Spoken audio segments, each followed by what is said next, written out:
Shalom, selamat pagi Bapak Ibu dan saudara-saudari sekalian.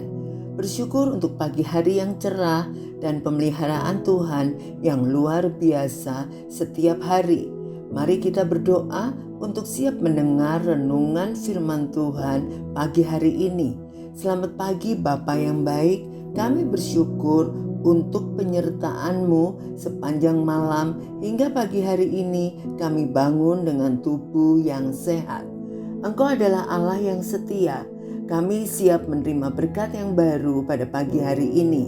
Beri kami telinga seorang murid untuk mendengar kebenaran firman-Mu, karena firman-Mu yang mendidik dan mengajar kami untuk hidup dalam kebenaran firman Tuhan. Dalam nama Yesus kami berdoa. Amin. Tema kita pagi hari ini penguji karakter, diambil dari 2 Tawarikh 26 ayat 16 sampai 21. Setelah ia menjadi kuat, ia menjadi tinggi hati sehingga ia melakukan hal yang merusak.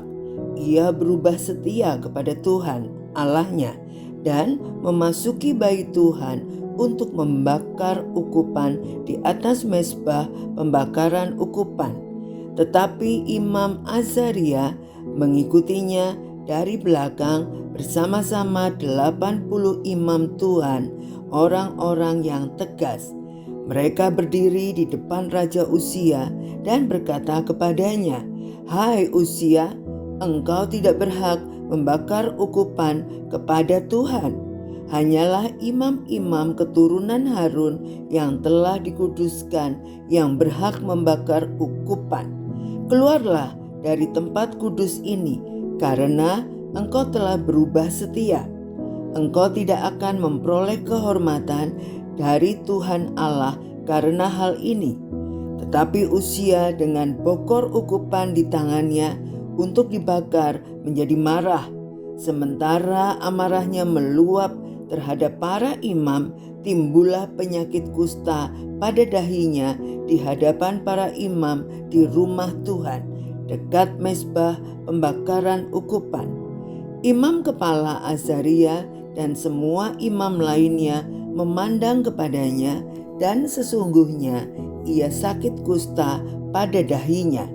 Cepat-cepat mereka mengusirnya dari sana, dan ia sendiri tergesa-gesa keluar karena Tuhan telah menimpakan tulah kepadanya.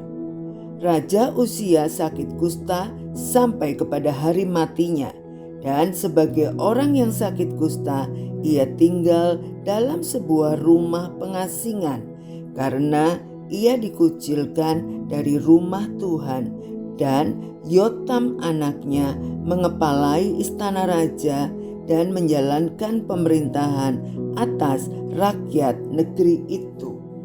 Bagi sebagian orang, kekuasaan selalu menjadi kursi yang menggiurkan. Mereka merasa bisa melakukan apapun dan bebas karena kekuasaannya.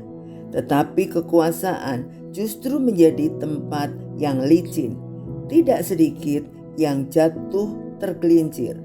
Tentang kesengsaraan dan kekuasaan, Abraham Lincoln pernah berkata, "Hampir semua orang bisa menghadapi kesengsaraan, tapi jika Anda ingin menguji karakter seseorang, berikan dia kekuasaan." Kesengsaraan menjadi ujian agar seseorang belajar tetap tangguh menghadapi kesulitan, belajar menghargai orang lain, dan teruji dalam kerendahan hati. Sebaliknya, kekuasaan akan menunjukkan karakter seseorang. Itulah Raja Uzia melewati masa-masa sulit sejak muda, sehingga ia tercatat sebagai orang yang mencari Tuhan sungguh-sungguh. Tetapi ketika ia merasa diri kuat dan mendapatkan kekuasaan, hatinya berubah. Karakter yang sesungguhnya pun muncul. Ia berubah menjadi tinggi hati, melakukan tindakan yang merusak, dan tidak lagi menghormati firman Tuhan. Patut disayangkan jika di akhir hidupnya Raja Uzia harus mengakhiri dengan buruk. Ia mati karena kusta. Kekuasaan tidaklah salah, namun ketika kita mendapatkannya, jika hati kita tidak siap, maka kita bisa dengan mudah berubah. Kekuasaan memang menjadi penguji karakter kita yang sesungguhnya. Karena itu penting bagi kita untuk selalu memiliki kesadaran bahwa kekuasaan hanyalah titipan dan kepercayaan yang berasal dari Tuhan.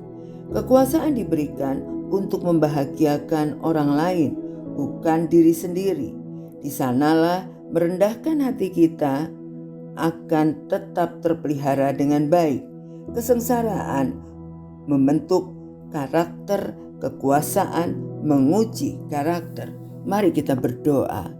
Terima kasih Tuhan Yesus untuk kebenaran firman-Mu pada pagi hari ini yang mengingatkan bahwa ujian karakter yang terberat bukanlah di dalam menghadapi penderitaan, tetapi di saat kita memperoleh kekuasaan.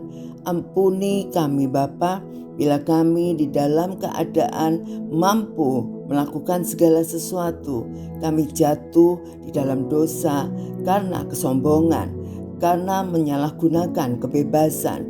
Ampuni kami Tuhan Yesus, berikan kami kerendahan hati untuk kami tetap menyadari sepenuhnya bahwa semua yang kami miliki adalah titipan Tuhan yang kami harus pertanggungjawabkan kepadamu.